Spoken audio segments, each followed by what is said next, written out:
আমরা সবাই ইদানিং যেটা উপলব্ধি করছি যে মাদক আমাদের সমাজের জন্য যেমন ভয়াবহ, ঠিক পাশাপাশি আমাদের তরুণ প্রজন্ম সহ পর্নোগ্রাফি এক বড় বিরাট ভয়াবহ আসক্তিতে পরিণত হচ্ছে।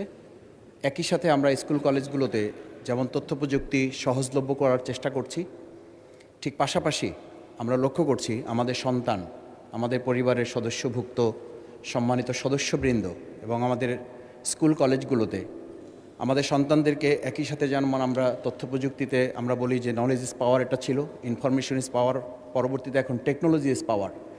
সেই টেকনোলজিতে গোটা বিশ্বে আমরা মাননীয় স্পিকার লক্ষ্য করছি যে সেটাকে একদিকে স্টেট সিকিউরিটি করা হচ্ছে আর একদিকে সোশ্যাল সিকিউরিটি ডেভেলপমেন্ট করা হচ্ছে, কিন্তু একই সাথে আমাদের দেশে আমরা লক্ষ্য করছি এই পর্নোগ্রাফি সাইটগুলো বন্ধ করা, রেস্ট্রিক্টেড করা এবং আমাদের প্রজন্মকে রক্ষা করার জন্য যে সামাজিক উদ্যোগ গ্রহণ করা, এই ক্ষেত্রে তথ্য প্রযুক্তি মন্ত্রণালয়ের এই বছরের যে বাজেট, সেই বাজেটের যা নির্ধারণ করা আছে তার মধ্য থেকে এই প্রজন্মকে মাদকের মতো করে এটা থেকে এই অভিশাপ থেকে বাঁচানোর জন্য কার্যকর কোনো পদক্ষেপ আমরা গ্রহণ করতে পারছি কিনা এবং ভবিষ্যৎ পরিকল্পনাটা আপনার মাধ্যমে মাননীয় মন্ত্রীর কাছে জানতে চাচ্ছি। মাননীয় স্পিকার, আপনাকে ধন্যবাদ। মাননীয় মন্ত্রী।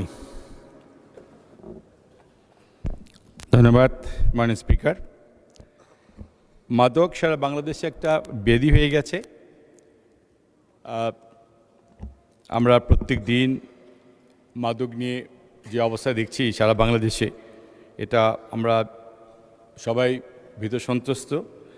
আমরা এটিকে এখান থেকে বের করে আনার জন্য আমাদের তথ্য প্রযুক্তি থেকে আমরা প্রত্যেকটা উপজেলায় পর্যায়ে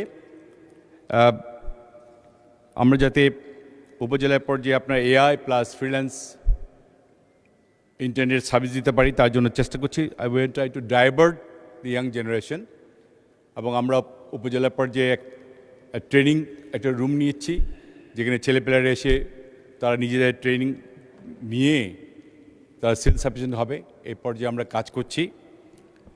আশা করি কিছু কিছু উপজেলায় আমাদের ট্রেনিং কোর্স করা শুরু হয়ে গেছে এবং বেশিরভাগই এখনও বাকি আছে। আমরা উপজেলা পর্যায়ের একটা উপরে 4-5 তলা 6 তলা এরকম রুমগুলিতে সেই ট্রেনিং কোর্সগুলি করার চেষ্টা করছি এবং ইনশাল্লাহ আমরা যদি এইভাবে এই পর্যায়ে যদি ছেলেপেলেদেরকে ইয়াং জেনারেশনকে আমরা অ্যাট্রাক্ট করতে পারি, তাহলে হয়তো এই মাদকাসক্ত যারা আছেন তারা একটু ইয়াং জেনারেশন বিশেষ করে তাদেরকে আকৃষ্ট করে ওখান থেকে বের করার চেষ্টা করব। ধন্যবাদ মাননীয় স্পিকার।